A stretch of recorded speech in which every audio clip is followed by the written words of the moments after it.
Баршаңызға қайырлы күн, қалдарыңыз қалай? Жалпы бүгінгі күннен бір күндік блог болсын. Таңертең 7:15-те ұйқымыздан тұрдық Ақжан екеуміз. Сөйтіп екеуміз киініп алып 7:45-те үйден шықтық. Одан Ақжанды садикке апарып тастадым. Әрі қарата өзім автобусқа мініп алып, больницаға барып анализ тапсырдым. Содан үйге қайтып келсем, Ерлан да жұмыстан келіп жатыр екен. Сөйтіп екеуміз отырып алып жақсылап завтрак жеп алдық.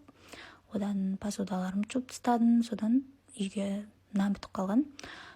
Ысылай нан пісірейін, бауырсақ пісірейін деп ұнымды дайындап алдым. Морозильниктен фарш шығарып қойдым. Кешкі тамаққа бірдеңе жасармын, еріп тұрсын деп. Қасында қамырды да шығарып қойдым, бірдеңе жасармын деп. Сөйтіп қамырымды ашытып қойдым.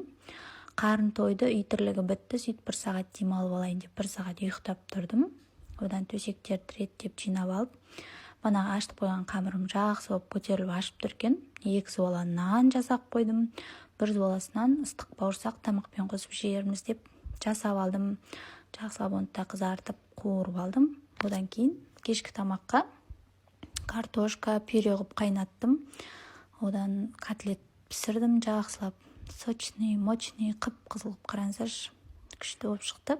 Куриный фарштан істедім ғой.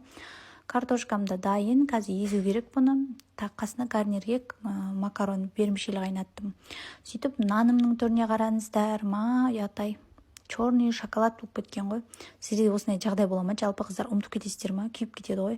Сөйтіп Ерлан ештеңе етпейді, жеп қоямыз ғой деп мені ренжімесін жеп қояды.